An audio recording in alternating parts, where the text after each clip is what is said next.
Welcome back to Scouse Farm, or welcome to Scouse Farm if you've not been here before. And this is a request from a friend over in America who wanted to see Calderstones Park, or at least the stones themselves. And I'm lucky enough, I've got my notes, but I've just spoke to one of the volunteers, Ed, and he's gonna talk us through it. So it would be better to get it from someone who knows the history a lot better than I do, and it saves me trying to remember all the dates I wrote down, because sometimes I get it wrong. But morning, thank you very much, Ed. Nice to meet you again. And Ed's going to talk us through the history of the Calder Stones and what they are doing here, basically. Originally, when Joseph Need Walker built the house in 1845, the Calderstones stones were in a ring, and people often thought that this is a similarity to Stonehenge. However, we know that there is no association, as the stones themselves form the entrance to the burial ground. Oh, here you go. You can see the little mock-up there of what it would have looked like originally. It's the entrance, and then there's a lot of mound and sandstone on the top.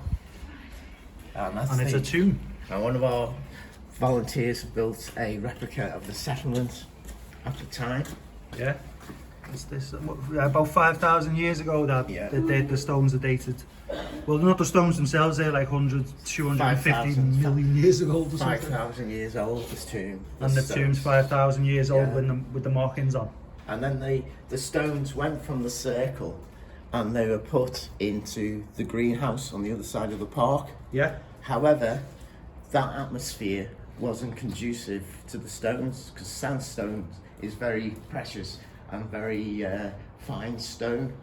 So when the reader refurbished the house, they took the stones from the greenhouse, but before they could put them in situ here, as you can see, the stones are in a line as if it were the entrance to the tomb back in the day, eh? Back in the day. So the reader had the stones taken out of the greenhouse, and they went to London to be cleaned by the experts. Oh, they physically sent these stones to London they went to be cleaned? London to be cleaned. They were cleaned. It was just water, nothing abrasive, nothing acidic, and they've come back and they've put them into here. Now, on the bottom of the stones are covered in foil. Ordinary foil, aluminium foil. Yeah. Then they're wrapped in resin, and then they're plumbed into silicon egg cups. Let's go and have a look, and held together with stainless steel. And here we are, viewers. Ta-da! Been trying to point the camera to the floor so you could get teased into it, but I do know that I'll show you the markings again in a minute on that information plaque, but some of the markings on the stones are the same as the Robin Hood stone, which you've seen on one of my previous videos. And if you've not seen it, I'll leave a link up below here. And that Robin Hood stone is thought to have been part of the original tomb here that was moved to where it is now, because some of the markings are the same on them as well, aren't they? That's right, yeah. Can we see any good that's a marking, isn't it? Yeah. Let's have a little look at that. Looks like a foot. That's a foot, yeah. It's a physical foot. Interesting cups here. And the cup and ring marks. In there. Let's have a look. Yeah. And they look similar again to the one on the Cromwell stone where they used to cast shot inside the rock. But there's loads of cup and ring on the Robin Hood stone as well, as you all know from watching that video. And this is if I got it right, this is like cut up car tires and things, isn't it? Like foam. Yeah. To stop the moisture. So all of this it sits on, it looks like gravel from afar, but this is all cut up car tires and rubber and plastics. Yeah. Recycled, eh?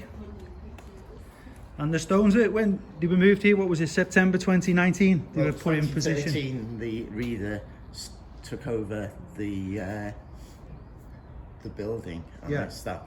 During that period, they got refurbed, and they came back, and they were put here. Oh, they're fantastic. And then in about 2015, Connor Hanaway, who was a school child on a visit dropped his pencil. Yeah. And he dropped his pencil just where your foot is here. And when he bent down... So Connor dropped his pencil where I am? Yeah, when he bent down to pick it up, he looked at the stone and found a carving of a bird. Oh, wow. Yeah, I was going to show you that on the information plaque, but while I'm here, I might as well lie down and show you. There's the bird. So there's a little bird in there that all of the experts who cleaned it and everything, no one noticed it. No one missed it, and oh, no way. Connor Hanaway found it. So, Mr. Connor Hanaway, thank you very much, mate, for finding this. This is literally a discovery that was missed by those who cleaned the rock and everything. That is brilliant. So I was going to ask you where the bird is, because I was thinking maybe it was that low that it's been covered underneath. Oh, that is excellent. And the stones have got names. This stone's name is A. A? A, that's B. Oh, yes, that's let me guess which one, D.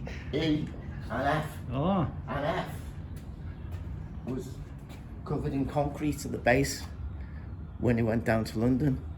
Yeah. So, whereas everything else is in the tin foil and the resin, F was in concrete. So they couldn't risk taking the concrete off the stone.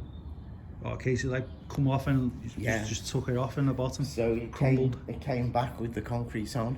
So that's got, this one's unique then. So he's got, you know, the concrete. Do you think that was where it was set in the ring formation? It was just like planted in the foundation. So, until the reader took it over. Yeah. It didn't have, probably the care of the stones was not neglected, but maybe not to a higher standard.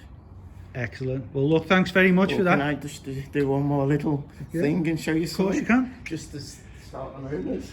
Start rumours? If you go and look at the stones, remember it's got the name C. There we go. You can see two letters. Oh, I know. I think, if I'm right, is that in my research it suggested that this stone is marked with J and L, and that is none other than our very own John Lennon. John Lennon, right? Yeah, because his auntie's house is only across the way. Yeah. And Strawberry Fields is only... I've done a video there as well, Strawberry Fields, so that's literally close by, but that's the word on the street is John Lennon scratched his initials there, so just in case it is, I want some history. That is fantastic. And when John Lennon lived in this country, he bought Tittenhurst Park, which was a mansion in Ascot, and he built a boat lake. Yeah. And it's rumoured he bought that because it looked like the Calder Stones mansion house, and the grounds looked like the park. Yeah, so he bought it because he wanted to be reminded of home, basically. And that's where he, with Yoko, he composed the Imagine on the white piano. Wow. In the white room. And that's all because he was reminded of home, and he bought it to be like take a bit of home with him down to Ascot. And we've got a heritage centre there and a timeline, and if you look at the timeline it mentions the house that John Lennon bought.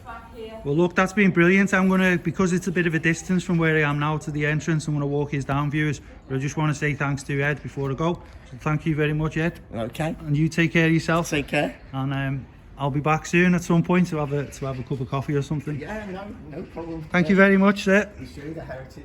Yeah. It's alright, dog. It's alright. There's dogs everywhere. There you go. Loads of history about the Calder Stones from someone who knows far more than I do. Some compost bins there, happy with that. What's through here actually? Give you a view here before I walk you out. But from where he mentioned at the start of the video, they were arranged originally in a ring formation, and then at the entrance to the park where I'm going to take you now, and then they were moved to a greenhouse, and I think in 1954 they were put in that greenhouse, but until they got refurbished, as has just been mentioned, that they sat in the greenhouse but they were going into a bit of dilapidation, so they had to get it moved up here. It's a quaint building, isn't it? And there's the mansion house in the background where we've just been stood underneath. Some nice gardens. And if I can I'll try and remember which way I come in, and we'll find the entrance ring where they originally stood. But yeah, the stones themselves, a few extra. As I mentioned, you've got the Robin Hood stone, but there was another 2 stones that were supposedly moved because they were shown on paintings, and I think in 1825 there was a painting showing that the burial mound was still intact, and the mound itself was used by one of the local landowners to dig out material for the construction industry, so for building houses and offices maybe or whatever around this area. And the mound was literally dug out, revealing the stones, and then they were used or replaced into a circle formation, which led people to believe it was similar to Stonehenge. But as you know now, that's not the case. It was originally a burial tomb. But I want to take you up to it now, where they were sighted at the entrance where that van's coming through now. And in the 1840s there was also a painting showing the stones exposed. So between 1825 and 1840, that's pretty much when most of the material around the stones was dug away, and they were then placed at some point in a ring circle formation. There's also, if you want to see a modern burial tomb, I'll leave a link down below, so have a look down below in the video description, because there's a bit of information there, and there's one in Anglesey which is still intact. So Anglesey in Wales, North Wales, you can see one of what this would have sort of looked like still in existence today. There's a picture on the link with the information in case you want to go to Anglesey and see it. And what else did he miss out, or did I miss out before we get to this bit? Yeah, the 3 other monuments in the area that have now disappeared. One was called the Roger Stone, and there was another monument on Pickaloo Hill, which is where I am now, somewhere within this park area, and the Robin Hood Stone, as I've mentioned, which is still up on just off Booker Avenue in Allerton, not far away, or Egbert, one of the 2. And now let's go and have a look at where they used to live. Not the best tree to put in the middle, like, but this is it. So this sandstone is where the stones originally were sighted in this area, and you've got your ordnance benchmark there with the crow's foot, and the Calder Stones.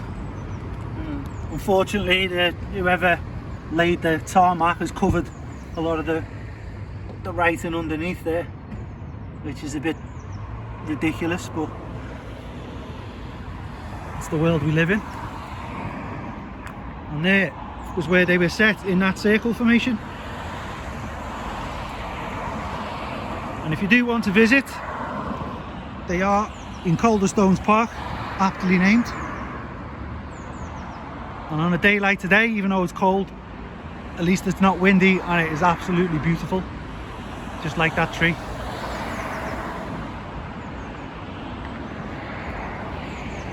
So thank you all very much for watching. Have yourselves a great day, and Scouse Farm, we'll see you all again soon.